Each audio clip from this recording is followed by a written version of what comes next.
And it was he who gave some to be apostles, some to be prophets, some to be evangelists, and some to be pastors and teachers, to equip the saints for works of ministry and to build up the body of Christ, until we all reach unity in the faith and in the knowledge of the Son of God, as we mature to the full measure of the stature of Christ. Then we will no longer be infants tossed about by the waves and carried around by every wind of teaching and by the clever cunning of men in their deceitful scheming. Instead, speaking the truth in love, we will in all things grow up into Christ himself, who is the head. From him the whole body, fitted and held together by every supporting ligament, grows and builds itself up in love through the work of each individual part. And so I want us, before we go into Ephesians 4:11 to 16, I want us to review again the things that we've learned so far. Who would have known, who would have thought Ephesians is such a rich book? Well, the Word of God is always rich. We are going to learn a lot from the Word of God. Ephesians chapter 1 and 2, we have 20 things there that I just summarized it. You can even argue with me and say there's more than 20 there. You're correct, because sometimes I just summarize some of them together. But these are what we've studied so far. The benefits of grace. God has given us grace. Jesus is the grace of God, and God has given us grace in Christ. And there, with salvation, that is by grace through faith, comes blessings. We have blessings. Benefits.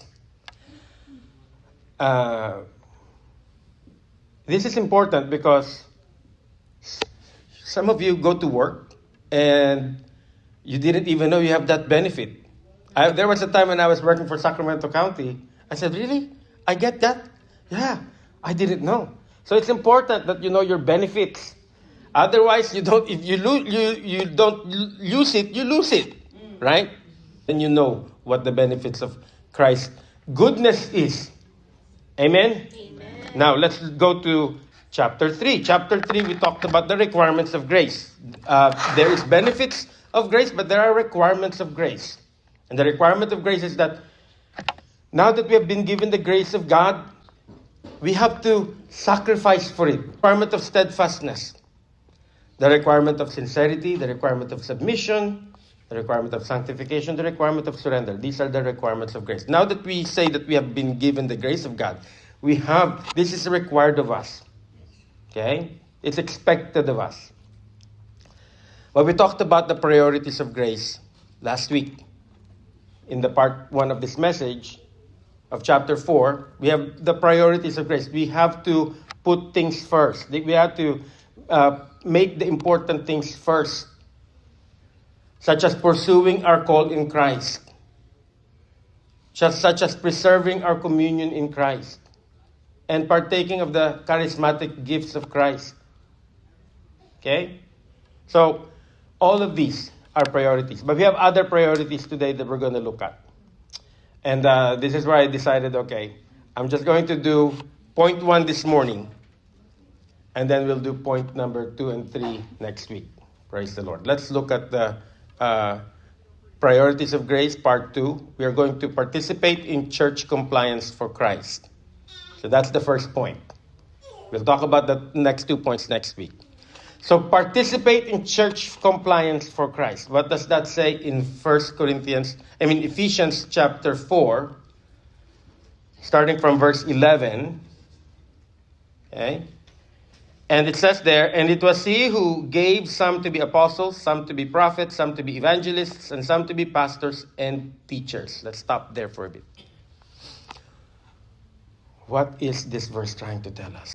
The Lord said, I will build my church, and the gates of hell will not prevail against it. But he also said here, according to the word of God, that the Lord Jesus gave gifts to the church. We talked about the ministerial gifts last week. But today, there's an office gift that the Lord gave to the church.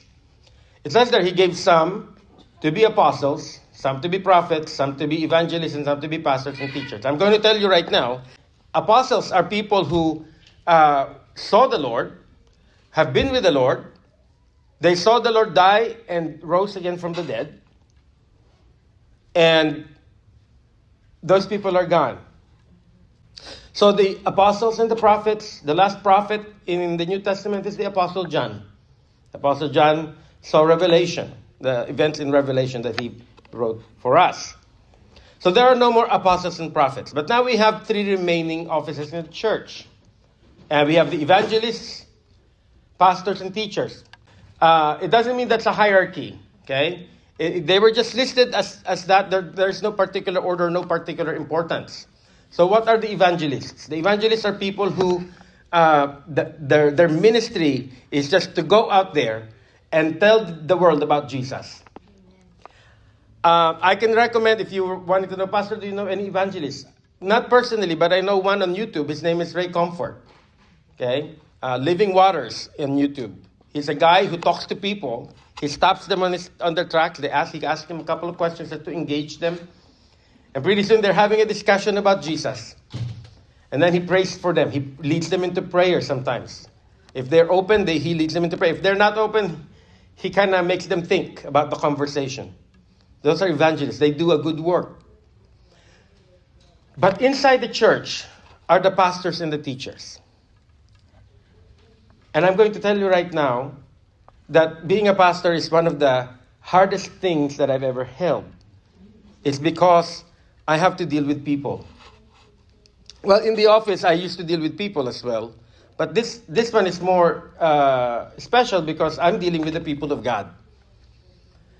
I'm going to tell you right now, Jesus loves the church. Can you tell your neighbor that? Jesus loves the church. That means Jesus loves you. He loves the church so much so that the picture that he gave us is a groom and a bride. He's the bridegroom and we are the bride. That's how much he loved the church. He loved the church so much that he gave himself. He died for the world, but he also especially died for those who came to know him, who came to receive him as his Lord and Savior, as the Lord and Savior. And so for me to be called as a pastor of the church is a great honor. And sometimes, and to this day, I still ask the Lord, why did you choose me? I'm not worthy to be a pastor of a church. But I'm telling you right now, this church has been blessed with pastors. We have Pastor Ernesto, Pastor Techi, who answered the call to ministry. Praise God for them. We have teachers here in this church. I've come to the Bible study on Fridays with Pastor Ernesto. And then yesterday I was there again at the Quadras. I'm telling you, Pastor Ernesto has a gift of teaching. He can teach. Brother Jimmy, I've heard Brother Jimmy preach here. And I know he teaches at the Pereyas. He has a gift of teaching. Brother JJ has a gift of teaching. Sister Joanna, I've heard Sister Joanna teach before. She has a gift of teaching. And I am telling you right now, some of you, there's a gift waiting to come out. And I want you to hear from the Lord. Because I know that the Lord will use you. And that's the beauty of the church. Not everything is about Pastor Kirby. Hallelujah. Praise the Lord. And I want it that way. I want it that way. As it should be. Because it's about Jesus. It's not about any pastor or leaders here. But I am so thankful that we have leaders here in this church who I know by my personal knowledge of their character and their actions that they love this church. If you ask us, and some of you might even come and drop by if you have a meeting. What do you do at your meetings, Pastor? With the leadership meeting? We pray, we talk, and we pray, and we cry, and we talk, and we pray, and we cry some more. And then we worship, and then we pray again, and then we meet again. Because the people here in this church, the leaders in this church, they know their assignments and they know the responsibility. And I tell you, I am so blessed to have the leadership of this church. We also have leaders who are, even though they are not titled leaders, but they are leaders in their own right. And I want us to be prepared, and I want us to be ready. Because Pastor Noel, oh, maybe that's a prophecy, huh? Hallelujah. Brother Noel, in his opening prayer, before he prayed the opening prayer, he appealed to us to pray for this church. I think he may be sensing also that there's a breakthrough coming. And that's what we've been praying. That's what we've been talking about. There is a breakthrough coming. And I think the Lord is waiting us to be positioned in such a way that we are ready. Because I'm going to tell you right now, and I said, I'll be honest, we were not ready. My first 5 years as a pastor, I was not ready. I don't know how we survived, but by the grace of God, with Pastor Kirby here. The first 5 years was a mess. If I will not address the issues of this church in a loving way, kasalanan ko na yun. But now, that's why we wanted a new name. Because this is a new start for us. And I am telling you, we will not go back. Tell your neighbor, we will not go back. We will not go back. The Lord showed me what to do, and that is what we're doing. Praise the Lord.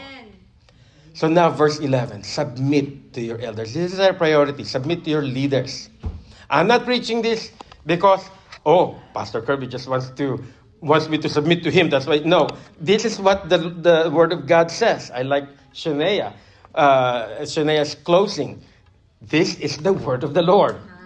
Hallelujah. And it was He who gave some to be apostles, some to be prophets, some to be evangelists, some to be pastors and teachers.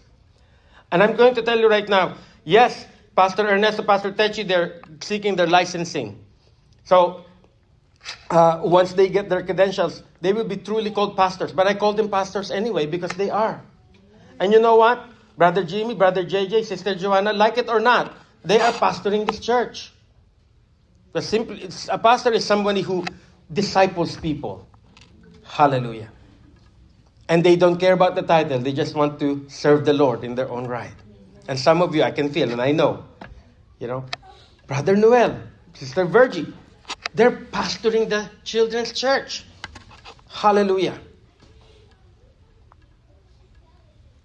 If the Lord did not love the church, He would not put leaders in the church. Leaders are important because without leaders, we will be like a, directionless ship. We have to have a leader. We have to have leadership to go where God wants us to go. And so when you submit to your leaders, you're not submitting to me, you're not submitting to Sister Joanna or Pastor Ernest, you're submitting to the Lord. Our agenda is for Jesus to be glorified in this church, for the other people outside of this church to come to know Jesus. That's our agenda. And if anybody's coming here with a different agenda, we will have to shut it down immediately. Because unfortunately, there are people who come to church because they have a different agenda. We cannot have any other agenda other than the health of this church and the glory of Jesus Christ. That's it. It's not about a person. It's not about a family. No one family will control this church. Amen? Amen. We will not, and even I as a pastor don't control everything. The only thing I have control of really is what I'm preaching. Hallelujah. Because we decide things together. I don't get to pick anything or decide everything. It's a group effort. And we want to invite you to join us. How? By submitting to us. How? By praying for us. Amen. I want to show you Hebrews 13:17. Obey your leaders and submit to them, for they watch over your souls as those who must give an account. To this end, allow them to lead with joy and not with grief, for that will be of no advantage to you. Praise the Lord. So now, I want real talk po, real talk. As you know, Pastor Kirby is not perfect at all. I am very imperfect. When you see Pastor Kirby doing something that is not right or might be questionable, come to me. I'm going to tell you. I hope you don't mind, but I'll tell you this. Sister Neneng, Sister Joanna, Brother JJ came to me one day. Pastor, we want to talk to you. We came here to church. And they told me what I needed to hear. Not what I want to hear, but what I needed to hear. And I'm glad we had that talk. Because I think it was the beginning of when I started seeing things. I'd rather that you come to me and talk to me than you start talking with other people. Then that's when the enemy comes and starts destroying the church. So don't. Somebody calls you, the proper answer is, let's pray about it. And then let's talk to Sister so-and-so. If you're shy about me coming to pastor, that's why there are leaders, other leaders here. Sister Joanna, Brother JJ, Brother Jimmy, Pastor Ernesto, Pastor Techi. You know? Last year, almost 1 year ago, I came to church, half the people were gone, and I don't know why they were gone. Because somebody called them. And then instead of coming to me and asking me, they decided not to come to church. When I had an opportunity to talk to the person, I said to him, what would happen if everybody did what you did? For such a long time, we've been catering and babying people. This is not a nursery, this is a church. Hallelujah. We have to hold each other accountable. Amen? We have to hold each other accountable in love. So, obey your leaders and submit to them, for they watch over your souls as those who must give an account. To this end, allow them to lead with joy, not with grief, for that would be of no advantage to you. Praise God. And the purpose of this, the purpose why the Lord gave the church pastors and teachers and evangelists is to equip you for works of ministry. Because we're not doing this on our own. The church needs you. The body of Christ needs you. I tell this to your neighbor, you are important to the body of Christ. If you don't know the person next to you, make friends with them. Hallelujah. You are important to the body of Christ. Because church is not about one person. It's about being together in Christ. Because if there's no togetherness, there's no church. Amen? Hallelujah. So we are to serve one another, to build up the body of Christ. The pastor is here. The other pastors are here. The other leaders are here to help you discover your gifts and to help you utilize your gifts. You know? Wag po kayong matakot. Don't be scared. If you feel like you have a gift to do this or to do that, praise the Lord. We will tell you if that's not your gift. Pastor, I feel like I want to help with whatever it is. I want you to feel free to serve. Hallelujah. Because nakalagay sa 1 Peter 4:10, binasa po natin ito. We read this about 2 weeks ago, I think. That as good stewards of the manifold grace of God, each of you should use whatever gift he has received to serve one another. Do you know that there is a gift of mercy? Nobody prays for that. Nakalagay po yun sa Romans, gift of mercy and giving. Where the Lord will use you to give to people, generously to people. I've never heard of anybody, Pastor, can you please pray for me to have a gift of giving? That's a gift. If you can look it up, some of you, if you know that verse that I'm talking about in Romans, let me know. I will read it here. And you know, if the Lord is prompting you to bless somebody financially, don't second guess it. Do it. Obey. Hallelujah. Because you'll never know that the Lord is using you to bless another person in this church. Praise God. So whatever gift you have that the Lord has put in you, and we already established last week that everybody has a gift. Okay? You cannot be saved and not have a gift. Praying is a gift. Praying for people. Encouraging people is a gift. When you can discern and you can sense that somebody is down and you start praying for that person, that is a gift. So don't be afraid to be used by God. Pastor, paano kung nagkamali po ako? It's okay. Pastor Kirby is not perfect either. Hallelujah. so that we can spiritually grow together. We have to participate. There's participation required of us. It's our priority to participate, to submit to the leaders, to serve one another, because only then will you grow. Do you understand that?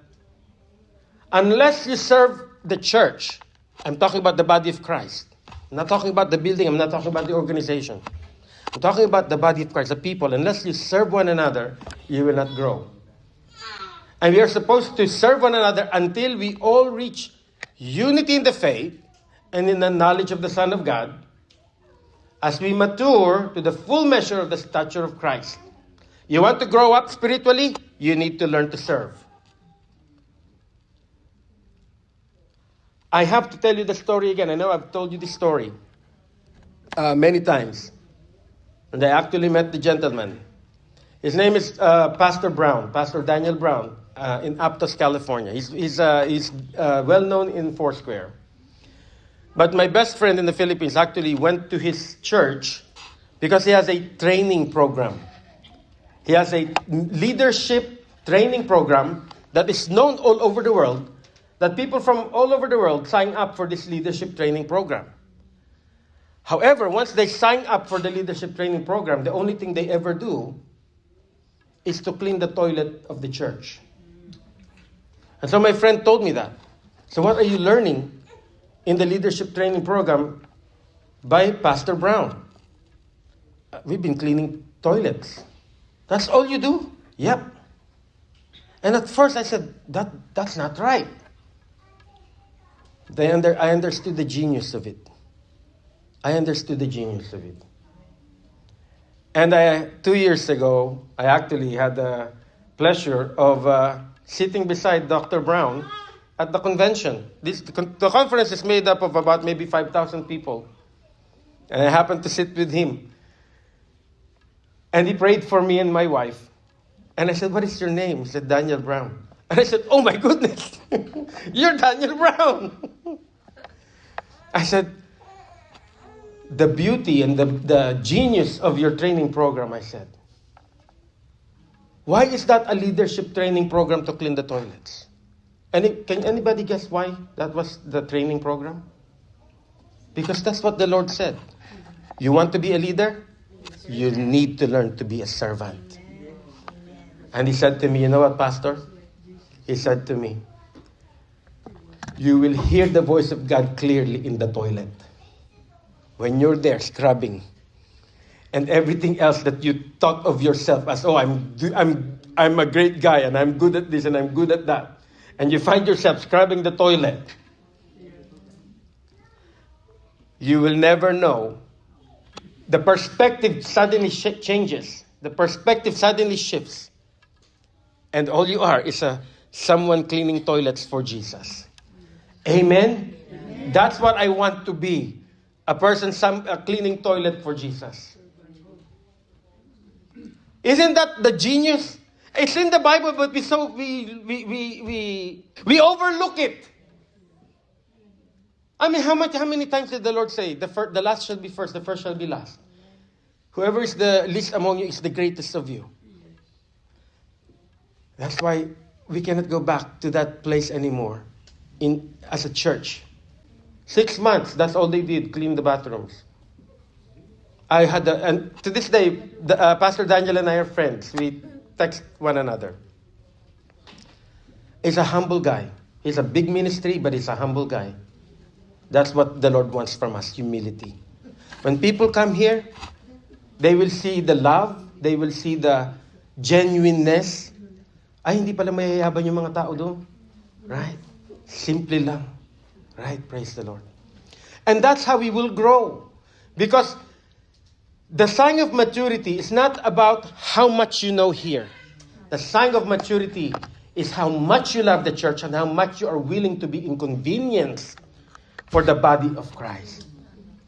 So that if somebody calls you and says, you know, brother so-and-so, nasira po yung banyo namin. Right? I hope we can count on each other. Wag po kayo magalala, hindi ko kayo tatawagan. Because I know how to do it. By the grace of God. I know how to fix the bathroom. Sometimes, nakapagpalit na po ako ng toilet. Praise the Lord. Hallelujah. Naiintindihan niyo po yung sinasabi ko? Right? Ano yung sabi ko sa inyo? Pinaulit ko sa inyo, ulitin-ulit natin. I'm willing to be inconvenienced by you. Say that please to your neighbor. Amen? That's how we grow. We're going to do that until we reach the unity of the faith. Then we will no longer be infants tossed about the waves and carried around by every wind of teaching and by the clever cunning of men in their deceitful scheming. We want to be mature. And you cannot fake maturity. You can fake, knowledge. You can fake, And I'm not saying knowledge is not bad. Knowledge is good. We have to be grounded in the Word of God. We have to know the Word of God. What I'm saying is, it has to also transform into servanthood. Because the Lord didn't save us to be prima donnas. The Lord saved us to serve other people. Just as He has served you and I, we need to serve one another. Praise God. Instead, verse 15, speaking the truth in love, we will in all things grow up into Christ Himself, who is the head. You want to grow in Christ? You are going to learn to serve. You want to grow in Christ? You will learn to carry each other's burdens. Hallelujah. Praise God. Especially po here in the U.S. We are Filipinos in the U.S. We're Filipinos in another country. It's even more important that more than ever that we become united and supporting of each other. And some of us, ako po, I don't have any relatives here other than you. And some of you are in the same boat. And we are family. Praise the Lord. 2 Peter 3:18, but grow in the grace and knowledge of our Lord and Savior Jesus Christ. To Him be the glory both now and to the day of eternity. Amen. We have to grow in the grace and knowledge of our Lord and Savior Jesus Christ. Praise God. Lastly, verse 16. Why is participation in church important? Not only to submit to the leaders, to serve one another so we can grow together, and so for the purpose of strengthening each other. From Him, the whole body fitted and held together by every supporting ligament. There's that ligament again. I told you about that ligament. Grows and builds itself up in love through the work of each individual part. That's the same word that was used for that walisting thing, that's binding the walisting thing. And the ligaments actually support our bodies. The bones, yes, it supports it, but the ligaments makes it bend. And I'm not, into the biological sciences, but the ligaments help and strengthen each other. You and I are the muscles of the church. You and I are the ligaments of the church, and we have to strengthen one another. It's not just strengthening yourself. To strengthen yourself, you have to strengthen other people, then you strengthen yourself. Nagigets niyo po ako? By every supporting ligament grows and builds itself up in love through the work of each individual part. Hallelujah. That's why the Bible says how good and pleasant it is when brethren gather together in unity. Mapifeel niyo po, right? I don't know about you, but I feel it. Every time I come to church, I feel the love. I feel the genuine care. I feel free. We can be, we can serve the Lord. We can love one another in freedom. We can serve one another in freedom. 1 Thessalonians 5:11. Therefore encourage and build one another up, just as you are already doing. That is the goal of the church. That's your priority. Again, I'm not saying this so that, Pastor Kirby, you're just preaching this because you want me to submit to you. No, submitting to your leaders is your benefit. That's for your good. And I'm not, there's a blessing that I get as a pastor. There's a blessing that the leaders here get as being the leaders of the church. But even then, we would want you to participate. We would want you to, because this is for you. Because we will all be judged by God. We will all be judged and we will come to that throne one day. And the Lord is going to ask us, what did you do with the grace that I have given you? And then you cannot make any excuse because the Lord said, but I have given you leaders to help you serve. Why didn't you take advantage of that? Again, very timely, that exhortation by Brother Noel this morning. Anong sabi niya? Maybe, tanungin po natin ang ating sarili. Paano ako makakapag-pray para sa church na ito? What can I serve the church with? Are you willing to serve the Lord? And how are you going to serve the Lord? I don't want you to answer me, because I want you to ask your neighbor right now. Ask your neighbor, are you willing to serve the Lord? One thing that I desire of you, this is what I seek, that I may dwell in the house of the Lord all the days of my life.